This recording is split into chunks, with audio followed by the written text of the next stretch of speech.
Hi there, I'm Jen Skelton from Repose, and I'm here with a little video today for some exercises to help you bring more strength and mobility to your feet. I'm going to be using a ball. I'm using a pinky ball, which is kind of a toy ball.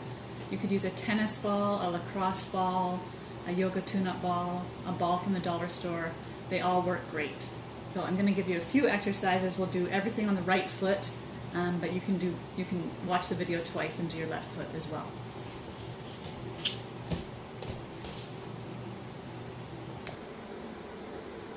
So I'm going to step my right foot onto the ball.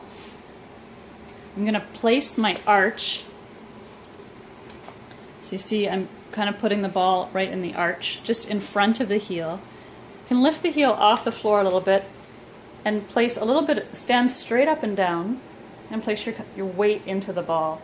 If that's too intense for where your foot is today, you could back the left foot up so that you're not directly vertical over the ball.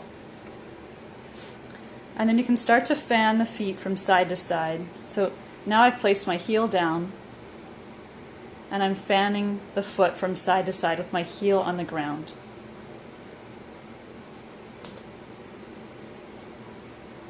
And then you can start to evert and invert the foot. So that's kind of right at the ankle. I'm going to roll it this way and then roll it that way.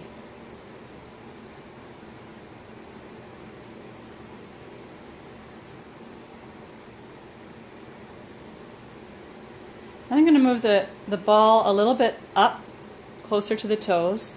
I'm just going to let my foot drape over the ball. I'm going to let all the toes kind of round down.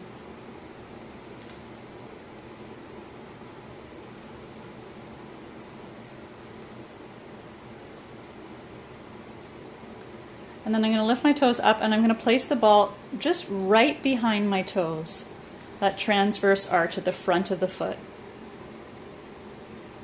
And again, I'm going to fan my foot so my heel is on the ground, fanning my foot from side to side.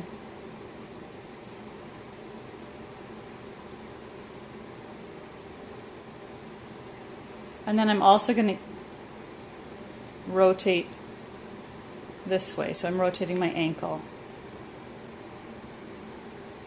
Invert and evert the foot.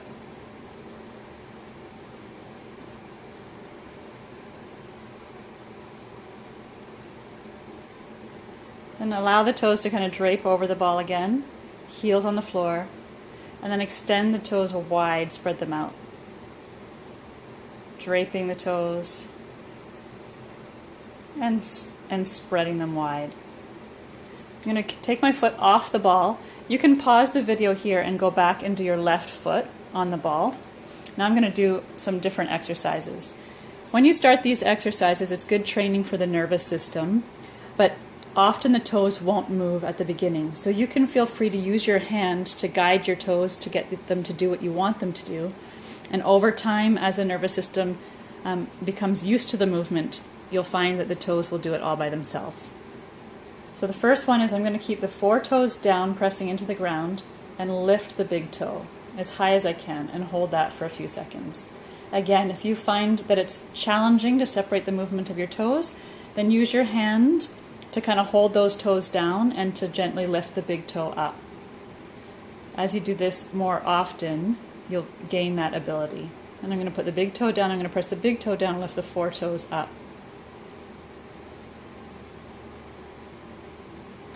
And you can go back and forth a few times, so press the 4 toes down, lift the big toe up. Then take the big toe down and lift the 4 other toes up. Try not to roll the foot off the floor, so I'm trying to keep the mound of my pinky toe on the ground, so keep that pressing down.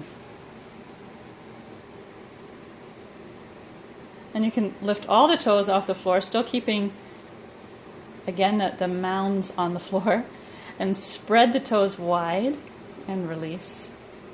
And spread the toes wide and release.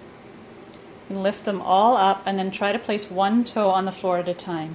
So I'm spreading my pinky toe so it comes down, then my next toe. Sometimes a couple toes move together. Then lifting the big toe And just practice that a few times. You can practice placing one toe down at a time.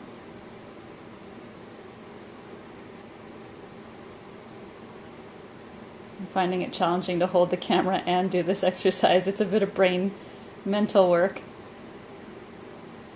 And then see how your feet feel. So do the ball exercises on the right foot, and then in between see how, if you notice any difference, then do the ball exercises on the left foot, and then do these kind of toe extension and toe abduction exercises on each foot. Good luck.